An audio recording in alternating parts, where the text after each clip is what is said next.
மண்ணில் பேசும் மக்கள் ஊடகம் SS news digital 24/7 connected.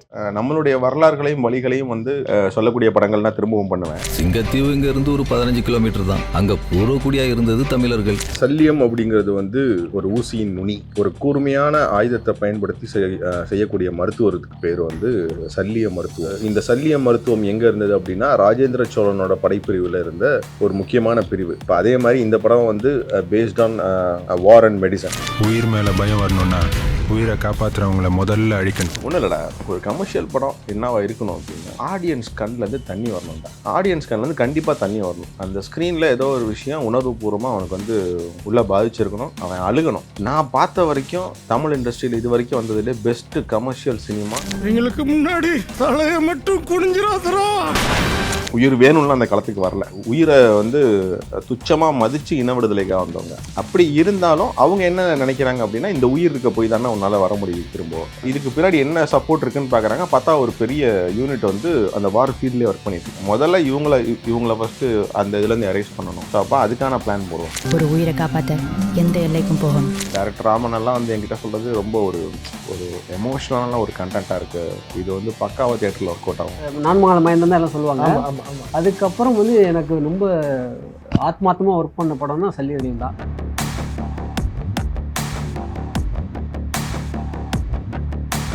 And எல்லாருமே சொல்கிறதா நான்மகான்லேருந்து எடுத்துருவாங்க டக்குன்னு. அண்ணன் பண்ணத விஷயம் தான் வந்து மறக்கவே இருக்க முடியாது. சைல்டுஹுட்டை வந்து கெடுத்து விட்டதே அண்ணன் தான் அப்படின்ற மாதிரிலாம் இருக்கும். இப்போ எப்படி நான் வாழ்க்கையில் போயிட்டு இருக்கு சினிமா ஃபிலிமோகிராஃபிஸ்? சூப்பராக போயிட்டுருக்கு.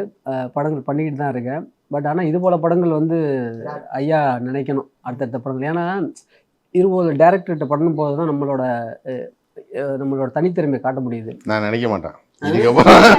ஏன்னா இந்த படம் எடுத்துட்டே நான் கிட்டத்தட்ட வந்து 2 வருஷம் ரிலீஸுக்கு 2 வருஷம் படாபாடு போட்டுட்டு இருக்கேன். ஏன்னா இப்போ அதுதான் முக்கியமான விஷயம். என்னன்னா இப்போ நம்ம இந்த ஒரு சின்ன பட்ஜெட்டில் நியூ ஃபேஸஸ் வச்சு நம்ம வந்து இந்த படத்தை எடுத்துகிட்டு வரும்போது அது ரிலீஸ்க்கு வந்து ரொம்ப சிரமமாக இருக்குது. அதை நான் அந்த ஒரு 2.5 வருஷம் 3 வருஷத்தில் நல்லா உணர்ந்துக்கிட்டேன். இந்த தமிழ் சினிமாவுக்கு நம்ம என்ன பண்ணணும், ஸோ என்ன பண்ணால் நம்ம வந்து ரொம்ப இதுக்கு முன்னாடிலாம் நீங்கள் பார்த்தீங்கன்னா வந்து ஐயா பாரதி ராஜா ஐயா வந்து நியூ ஃபேஸஸ் வச்சு பயங்கரமாக எவ்வளோ என்ட்ரிஸ் கொடுத்துருக்காரு, எவ்வளோ பேர்த்துக்கு லைஃப் கொடுத்துருக்காரு. அந்த நியூ ஃபேஸஸை கொண்டு வந்து அவர் காமிக்கிற விதமாக இருக்கட்டும் ஸ்க்ரீனில், அதை வந்து அந்த காலத்தில் ஆடியன்ஸ் வந்து அக்செப்ட் பண்ணாங்க. இப்போ எனக்கு அந்த அக்செப்டன்ஸ் ரொம்ப கம்மியாக இருக்கும்னு தோணுது. இது இப்போயுமே ஆடியன்ஸ் அக்செப்ட் பண்ணுறாங்க. அந்த நல்ல படங்கள் எல்லாமே சின்ன பட்ஜெட்டில் எடுத்தாலுமே அக்செப்ட் பண்ணுறாங்க. ஆனால் அது ஆடியன்ஸ் கிட்ட கொண்டு போகிற வரைக்கும் ஒரு பெரிய சிரமம் இருக்குது. ஒன்ஸ் ஆடியன்ஸ் எடுத்துகிட்டு போயிட்டாங்கன்னா அவங்க டிசைட் பண்ணிக்குவாங்க. ஆனால் அதை எடுத்துகிட்டு போகிறதுக்கே சிரமமாக இருக்குது. ஸோ அதனால தான் அதை கம்பேர் பண்ணேன். அந்த காலத்தில் அந்த சிரமம் இல்லையோ அப்படின்னு எனக்கு தோணுது. இப்போ வந்து பார்த்தீங்கன்னாலே இப்போல்லாம் இந்த டேபிள் ப்ராஃபிட்னு சொல்கிறாங்க. ஸோ அந்த மாதிரிலாம் எல்லாம் பேசி முடிச்சு அப்படி போயிட்டு இருக்கும்போது நமக்கு இந்த கம்பேரிசனே வந்து நம்ம இப்படி தான் பண்ண வேண்டியதாக இருக்குது. ஸோ அதான் அவர் சொன்னார்ல, அடுத்து இதே மாதிரி படங்கள் ஏன்னா அந்த ஒரு எக்ஸ்ட்ராக்ட் எடுக்குன்னு சொல்லுவோம். ஒரு ஆர்டிஸ்ட் கிட்ட இருந்து இதெல்லாம் பண்ணுவார் அப்படின்னு சொல்லி யோசிச்சு இல்லை, அதான் நான் சும்மா ஒரு இதுக்காக தான் சொன்னேன், இன்டர்வியூக்காக தான். நான் நம்மளுடைய வரலாறுகளையும் வழிகளையும் வந்து சொல்லக்கூடிய படங்கள் நான் திரும்பவும் பண்ணுவேன். இப்போ இந்த மாதிரி படங்கள்லாம் திரும்ப இப்படி தான் பண்ணுவேன். நான் அதை பண்ணுறதுக்கான பேட்டர்ன் என்னங்கிறது இந்த ஒரு 2.5 வருஷத்தில் நான் புரிஞ்சுக்கிட்டேன். என்ன பண்ணால் அந்த விஷயங்களையும் நம்ம வந்து ஈஸியாக ஸ்க்ரீன் கொண்டு வர முடியும் அப்படின்னு சில விஷயங்களை புரிஞ்சுக்கிட்டேன். ஓகே. அண்ட் நீங்கள் படத்தில் அவர் கேஷ் பண்ணும் போதெல்லாம் அவர் என்ன சொன்னார், அண்ட் ஃபீல்டு ஒர்க் பண்ணும் போதெல்லாம் பயங்கரமாக இருக்கும். ஏன்னா 23 நாளில் வந்து ஓடுங்கன்ற இருப்பாப்புல டக்குன்னு. எப்படி இருந்தது அந்த ப்ராசஸ்? இது வந்துட்டு அனுபவமும் எல்லாத்தையுமே கொடுத்த படம் அப்படின்னு சொல்லலாம். இந்த படம் எங்களுக்கு அந்த வெயிட்டிங் ப்ராசஸ் இருக்கும்ல, என்னடா எப்போடா இந்த படம் ரிலீஸ் ஆகும், என்னதான் நடக்குது அப்படின்ற. ஆக்சுவலா இது எனக்கு மட்டும் கிடையாது, என்டையர் க்ரூக்கே இது வந்துட்டு ஒரு வரப்பிரசாதமா இப்போ அமைஞ்சிருக்குன்னு தான் நாங்கள் சொல்லணும். ஏன்னா 1 வருஷம் 2 வருஷம் இல்லை, கிட்டத்தட்ட இப்போ 3.5 years ஆயிடுச்சு. எல்லா டெக்னீஷியனுமே புதுசு. இப்போ எல்லாருக்குமே ஸ்கோப்பே இந்த படம் தான். எல்லாரோட டேலண்ட்டையுமே ஒரு ப்ரொஃபைலா காட்டுறதுக்கு எல்லாம் வெயிட் பண்ணிட்டு இருக்க ஒரு படமா இருக்கு. கண்டிப்பா கரெக்டா சொன்னேன். அந்த ப்ரொஃபைலுக்காக தான் வெயிட் பண்ணிட்டு இருக்கோம். Everyone is waiting for that profile. And அதான் நீங்கள் சொன்ன மாதிரி ஒரு பட்ஜெட் சொன்னீங்க பேசுறதுக்கு முன்னாடி. அந்த பட்ஜெட் நம்ம டிஸ்கஸ் பண்ண வேணாம், ஏன்னா எல்லாருக்கும் சஸ்பென்ஸாகவே இருக்கட்டும், என்ன பட்ஜெட்டில் பண்ணியிருப்பாங்க அப்படின்றதே இருக்கட்டும். ஒரு பட்ஜெட் சொல்லும் போது வந்து ஆனால் அவுட் வந்து எக்ஸ்ட்ரீமாக வேறையாக இருக்குண்ணா, ஒரு மாதிரி ரிச்சாக இருக்குது. நீங்கள் சொன்ன பட்ஜெட்டுக்குமே இப்போ வந்து சொல்லுவார் பற்றியில் பிருத்விராஜ் அவர்களை துல்கர் அவர் சொல்லியிருப்பாரு, நீங்கள் யோசித்த பட்ஜெட் வேறு கம்மியாக தான் இருந்திருக்கும் அப்படின்னு. அது மாதிரி நீங்கள் யோசிக்கிற பட்ஜெட் வேறு ரொம்ப கம்மியாக தான் நீங்கள் பண்ணீங்க. எப்படி இது அந்த பிளானிங்லாம் ப்ரீ ப்ரொடக்ஷன் ஒர்க்ஸ்? இப்போ வந்து இந்த பட்ஜெட் கன்ஸ்டன்ட் எடுக்கிற ஒரு விஷயம் இருக்குல்ல, அது வந்து நம்மளுக்கு வந்து எப்படின்னா இதோட ப்ரீ ப்ரொடக்ஷன் வந்து ரொம்ப தெளிவாக இருக்கணும்.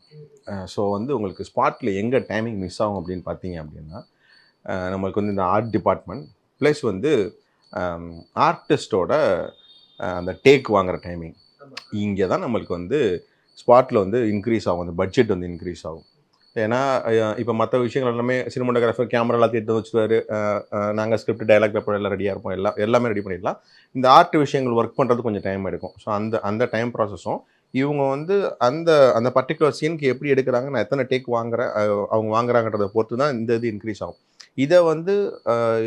இதை நம்ம கம்மி பண்ணிட்டோன்னு வச்சுக்கோங்களேன், எல்லாமே ப்ரீ பிளான்டாக. இப்போ இவங்களுக்குலாம் வந்து 1 month ட்ரைனிங், இவங்களுக்கு தான் தெரியும், இவங்களுக்கு மட்டும் 1 month ட்ரைனிங் பண்ணிக்கணும். படத்தில் நடிச்சு எல்லாத்துக்குமே டேரெக்டாக வர சொல்லி அவங்க ஃபுல் சீன் பேப்பரை கையில் கொடுத்துருவோம், டயலாக் ஃபுல்லாக மனப்படம் பண்ணிடணும். என்கிட்ட ஸ்பாட்டுக்கு போகிறதுக்கு முன்னாடி ட்ரைனிங் டைமில் ஃபுல்லாக நடிச்சு காட்டினா மட்டும்தான் அவங்கள ஸ்க்ரீனுக்குள்ளே கொண்டு வருவோம், அந்த ஸ்பாட்டுக்குள்ளே கொண்டு வருவோம். என்ன இது ஒரு ராணுவ கட்டுப்பாடு மாதிரி இருக்குது. ஆமா, 1 மாசம் Army இந்த கேம்ப்ல தான் நாங்க camp இருந்தோம். 1 மாசம் பயங்கரமா இருந்துச்சு. தனி பட்டறை போல, கிட்டுவான பட்டறை பயங்கரமா இருக்கும் போது. ஏன்னா இதுல வந்துட்டு நாங்க யாருமே இயல்பா இருக்க முடியாது. இப்ப ஒரு சத்யாவா நான் இதுல இருக்க முடியாது, மகேந்திரனா அவங்க இருக்க முடியாது. நாங்க எல்லாருமே ஒரு வேற கேரக்டருக்கு மாறணும்.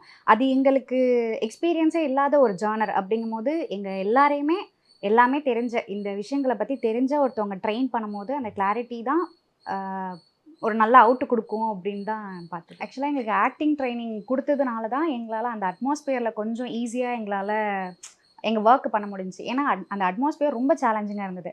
இஃப் சப்போஸ் அண்ணன் சொல்கிற மாதிரி அந்த இடத்துக்கு போயிட்டு இந்த சீனையும் டயலாகையும் சொல்லியிருந்தாங்கன்னா எங்களால் ரெண்டுத்தையும் ஹேண்டில் பண்ணியிருக்க முடியுமான்னு தெரியாது. ஏன்னா இப்போ பங்கரில் வந்துட்டு நாங்கள் எப்படா ஷார்ட் முடிச்சுட்டு எப்போ வெளில போவோங்கிற ஐடியாவில் தான் இருப்போம். ஏன்னா உள்ள ஆக்சிஜன் இருக்காது, கீழே தண்ணி, நாங்கள் நிற்கிற இடமெல்லாம் பார்த்து நடக்கிற மாதிரி இருக்கும், எல்லாத்துலேயும் கான்சென்ட்ரேட் பண்ணி பண்ணுற மாதிரி இருக்கும். அப்படிங்கும்போது இதுவும் எங்களால் டக்குன்னு அந்த இடத்துல இன்புட் கொடுத்துருக்க முடியுமாங்கிறது கொஞ்சம் டவுட் தான். ஸோ இது எங்களுக்கு ஈஸியாக இருந்துச்சு, ப்ரீ பிளான்டாக ஒர்க் பண்ணதுனால ஈஸியாக இருந்துச்சு எங்களுக்கு. ஓகே. அண்ட் சல்லியர்கள் டைட்டில் பார்க்கும்போது வந்து என்ன அர்த்தம் குறிக்குது அப்படின்றது புரியலண்ணா, அதை எக்ஸ்பிளைன் பண்ணிட்டீங்கன்னா. சல்லியம் அப்படிங்கிறது வந்து ஒரு ஊசியின் நுனி, அதுக்கு பேர் தான் சல்லியம். ஒரு கூர்மையான ஆயுதத்தை பயன்படுத்தி செய்யக்கூடிய மருத்துவத்துக்கு பேர் வந்து சல்லிய மருத்துவம். இந்த சல்லிய மருத்துவம் எங்கே இருந்தது அப்படின்னா, ராஜேந்திர சோழனோட படைப்பிரிவில் இருந்த ஒரு முக்கியமான பிரிவு. அங்கே ராஜேந்திர சோழனோட அந்த படைப்பிரிவில் இந்த போர் வீரர்கள் அடிபட்டு வர்றவங்களுக்கு வந்து ஆயுதங்களை பயன்படுத்தி சிகிச்சை பண்ணியிருக்காங்க. அவங்களுக்கு பேர் வந்து சல்லிய கிரிகை பண்ணுவான், இல்லைனா சல்லியர்கள்னு சொல்லுவாங்க. இப்போ அதே மாதிரி இந்த படம் வந்து based on war and medicine.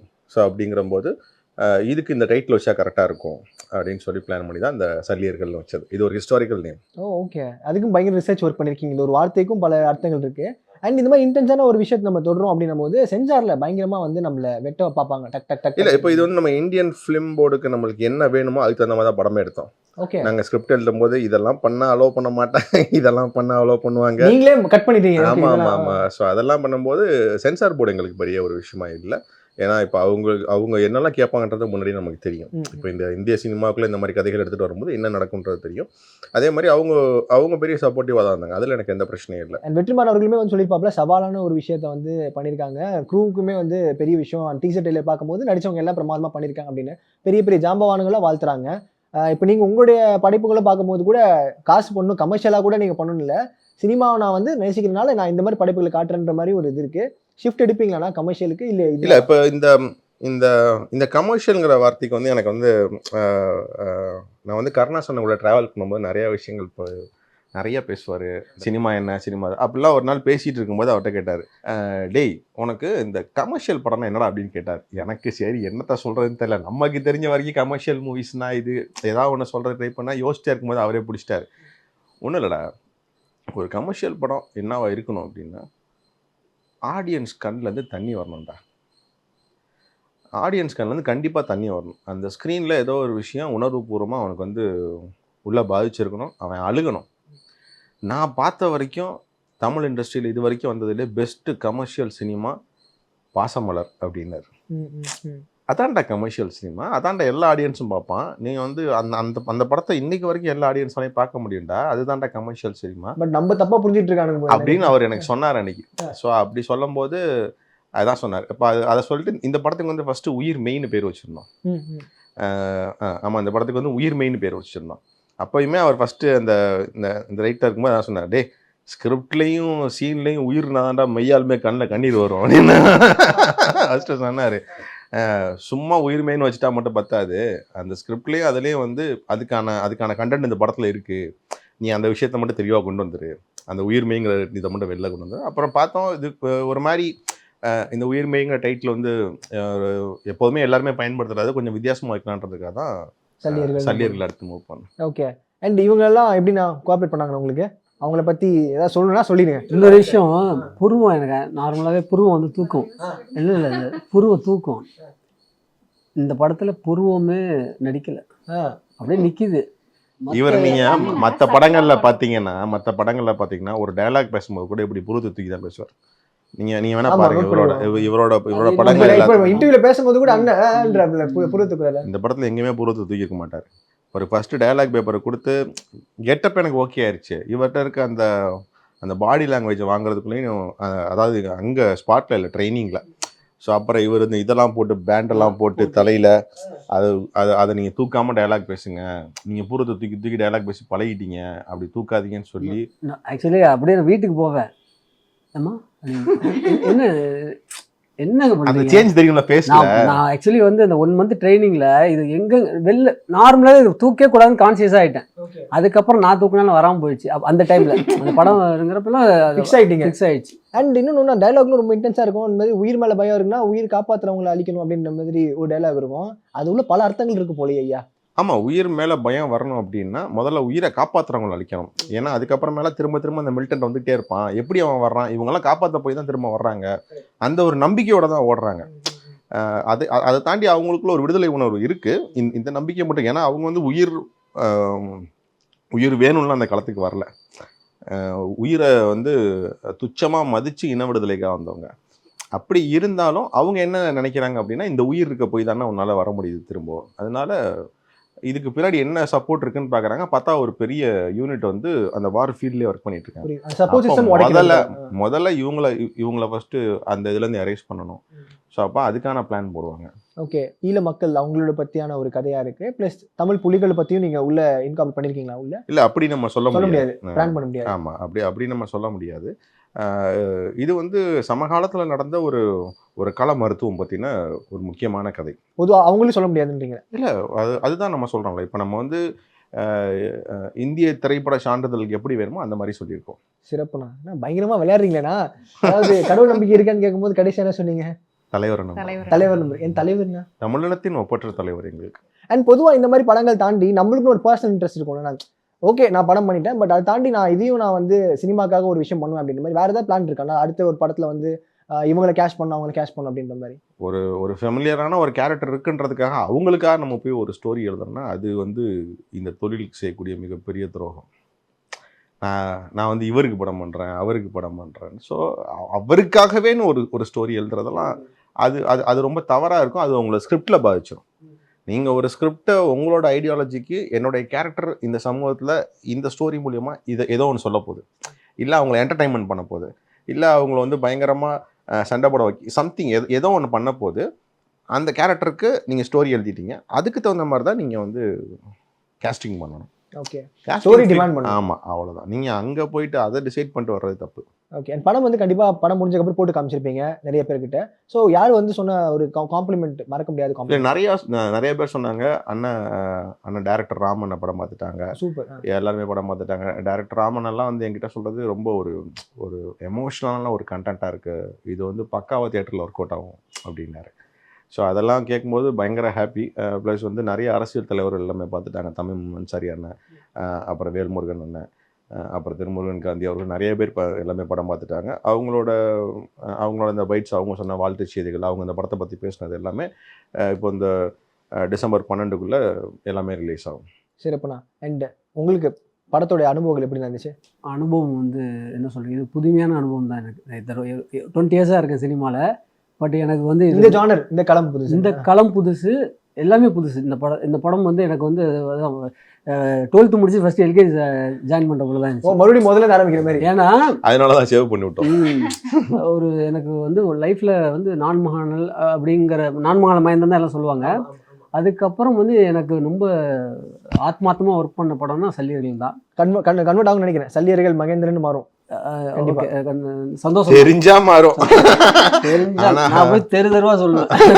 இல்ல நான் அந்த கெட்டப்ல போயிடுனா மேபி ப்ரமோஷன்ல கூட நீங்க அந்த கெட்டப்ல இருந்தா கூட மகேந்திரன்ல மறந்துடுவாங்க. மறந்துட்டு அப்புறம் இவர் புது முகமான்னு கேட்க ஆரம்பிச்சாங்க. நல்ல ஐடியா, ஷேப் பண்ணுமா? நீங்க சொல்லுங்க சத்யா. சினிமாவுக்கு வருவேன் அப்படிங்கிற ஐடியாவே இல்லாத ஒரு பொண்ணை கூட்டிட்டு வந்து நீ பண்ணு அப்படின்னு ஒரு ஸ்கிரிப்டை ஒரு 2-3 லைனை கொடுத்து நீ இதை சொல்லு அப்படின்னாங்க. அப்பயுமே எனக்கு டவுட்டு, இந்த 2 லைன்ல இவர் என்ன பார்த்துட்டு போறாரு, எப்படி நான் நடிப்பேன்னு இவருக்கு எப்படி நம்பிக்கை வந்துச்சு அப்படின்ட்டு. சில டேரக்டர்ஸால தான் அதெல்லாம் பார்க்க முடியும். ஆர்டிஸ்ட் கிட்ட இவங்கள்ட்ட என்ன எடுக்கலாம், இவங்கள்ட்ட என்ன ஸ்டஃப் இருக்கு, அதை நம்ம எப்படி யூஸ் பண்ணலாம்னு அவங்க தான் பார்க்க முடியும். ஸோ அந்த மாதிரி நிறைய அனுபவங்கள். ஏன்னா அதுதான் என்னோட ஃபர்ஸ்ட் ஸ்டார்ட் பண்ணும்போதே நம்ம சினிமாவை பார்த்த ஒரு விஷயம் வேற மாதிரி இருக்கும். இப்போ நிறைய ஜானர்ஸ் ஆஃப் சினிமாஸ் வந்துருச்சு. எல்லாருக்குமே சினிமா நாலேஜும் நிறைய கிடைச்சிருக்கு. ஆனா அந்த சமயத்துல எனக்கு பெருசா சினிமா நாலேஜ் கிடையாது. படத்தை பார்க்கறதோட சரி பிஜிஎம்க்குலாம் அழுதுட்டு உட்காந்துருப்பேன். அந்த மாதிரி ஆள் நான். அப்படிங்கும்போது எனக்கு புதுசா ஒரு சினிமாவை அறிமுகப்படுத்தி புதுசா ஒரு கதைக்களம், அதுவும் வரலாற்று படைப்புங்கிறத தாண்டி வரலாற்று பதிவா இருக்கிற ஒரு விஷயத்த நம்ம பண்றோம் அப்படிங்கும்போது ஃபெல்ட் வெரி ப்ரௌட். எங்கள் மேக்கப் ஆர்டிஸ்ட் வந்துட்டு எப்போதுமே ஃப்ரீயாக இருப்பாங்க. ஏன் அப்படின்னா நாங்கள் மூஞ்சு கூட கழுவுனது கிடையாது. ஒரு ஷார்ட்டில் வந்துட்டு ஏன்னா நாங்கள் பங்கருக்குள்ளே இருப்போம், ஃபுல்லாக நனைஞ்சி வேர்வையோடு தான் நாங்கள் வெளில போவோம். அந்த ஷார்ட் வேர்வையோட நனைஞ்சி நாங்கள் ஒரு ஷர்ட் ஃபுல்லாக நனைஞ்சி பண்ணிட்டு போயிட்டோம்னு வச்சுக்கோங்களேன், நெக்ஸ்ட் நாங்கள் ஃப்ரெஷ்ஷாக உள்ளே வர முடியாது. எங்கள் மேக்கப் ஆர்டிஸ்ட் கிட்ட எப்போதுமே ஸ்ப்ரே பாட்டில் மட்டும்தான் இருக்கும். ஃபுல்லாக அடிச்சு விடுவாங்க. ஒரு சீக்வன்ஸ் அப்போல்லாம் எனக்கு ஜுரம் 1:30 மணிக்கு போணுச்சுன்னு நினைக்கிறேன். 1:30 மணிக்கோ 2 மணிக்கோ அந்த ஷார்ட் போணுச்சு. ஜுரம் ஹை ஃபீவர்ல இருந்தா ஆனா நடிச்சிட்டு தான் இருந்தா. அப்பவே அண்ணா என்ன சொன்னாங்க அப்படின்னா, இப்பதான் நீ இந்த கேரக்டருக்கு பெர்ஃபெக்ட்டா இருக்க அப்படின்னு சொல்றாங்க. உள்ள என்ன யோசிச்சு ஆக்சுவலி நான் ஸ்ட்ரகிள் என்னன்னா, கீழே அந்த படம் முடிச்சுட்டு வந்து எனக்கு வந்து ப்ராப்ளம் பிரீத்திங் ப்ராப்ளம் வந்துருச்சு. பிரீத்திங் ப்ராப்ளம் வந்து ரொம்ப கஷ்டப்பட்டேன். ஆமா, ஏன்னா சொன்னீங்க ஆக்சிஜன் லெவல் கம்மியா இருக்கும் சொல்றீங்களே. நீங்க அந்த ட்ரெய்லர்ல பார்க்கலாம், ஒரு பங்கர் செட்டப் மாதிரி இருக்கும். அதுக்குள்ள ஒரு சின்ன செட்டப் மாதிரி. அது வந்து ரியல் பங்கர். சும்மா செட்டுனா மேல எல்லாம் போடல, மண்ணை தோண்டி கீழே அண்டர் கிரவுண்ட்ல ஒர்க் பண்ணிருக்காங்க. சுரங்கம் மாதிரி அமைச்சு பண்ணிருக்காங்க. ஆனா இன்ஸ்டால போஸ்ட் கூட பார்த்தேன், நீங்க உள்ள கூட கம்போஸ் பண்ணிப்பீங்களா சீன், அதோட செட்டப் அது. ஆமா, அது ஆக்சுவலா ஃபுல்லா எல்லாமே வந்து அது ரொம்ப ப்ராப்பரா ரியலா தோணுன ஒரு பங்கர் அது. ஓகே. அதனால தான் அந்த ஆக்சிஜன் ப்ராப்ளம் இருந்தது. எல்லாத்துக்குமே பிரீத்திங் டபுள் ஃபர்ஸ்ட் டே, அப்புறம் 2வது நாள் அது பழகிருச்சு. அதே மாதிரி 2வது நாள் எனக்குமே பிரீத்திங் டபுள். நான் என்னன்னா, நம்ம 23 days இருக்கிறதுக்கு ஒரு இது பண்றோம், லைவா வார்ல இருந்தாங்களாம் அது பெரிய விஷயம். ரியலா நடிக்கும் போது ரியலா எவ்வளவு கஷ்டப்பட்டு இருப்பாங்க வார்த்தையால சொல்லிடலாம். ஆனா ரொம்ப கஷ்டம். ஒரு ரோலும் ஒரு டயலாக் ஒரு சீன் முடிக்கும் போதெல்லாம் நாங்கள் ரெஸ்ட் எடுக்கிறதுக்கு போய் உட்காரும் போது அதை தான் யோசிக்க தோணும். நம்ம இங்கே 10 நிமிஷம் அந்த சீனை பண்ணிட்டு வந்து வெளில வந்துடுறோம். அங்கே பங்கருக்குள்ளேயே அவங்க எப்போதுமே அந்த அவேரோடையும் இருக்கணும். எல்லாத்தையுமே அவங்க தான் பண்ணணும். அங்கே வந்துட்டு இப்போ நம்மளுக்கு மெடிசன்ஸ் பேஸ்டாகவும் இல்லை ஹாஸ்பிட்டலில் இருக்கிற எந்த ஒரு ஃபெசிலிட்டிஸ் அங்கே இருக்காது. இருக்கிறத வச்சு அந்த உயிரை நம்ம காப்பாற்றணும். உயிரை காப்பாற்றவும் செய்யணும். நம்ம எப்படி சொல்கிறது, நம்ம மண்ணுக்காகவும் நம்ம ஃப்ரீடம்காகவும் போராடவும் செய்யணும். அது ரெண்டுத்தையும் கேரி பண்ணி ஃபுல்லாக வந்திருக்கிறது தான். இவ்வளோ பேசுவாங்கலாம் எனக்கு தெரியவே தெரியாது.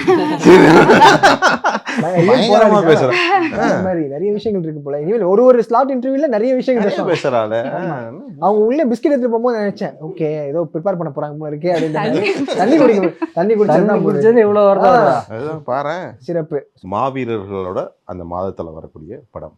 ஓகே. அதுவும் கார்த்திகை மாதத்துல வரக்கூடிய ஒரு படம்னால இப்போ கார்த்திகைனாலே வந்து தமிழர்களுக்கு சிறப்பு முருகன்.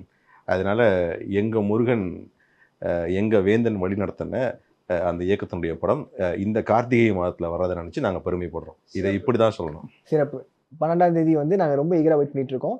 ஸோ நேரத்துக்கு ரொம்ப நன்றினா. Thank you so much. நன்றி. உண்மை பேசும் மக்கள் ஊடகம் SS நியூஸ் டிஜிட்டல் 24/7 கனெக்டட்.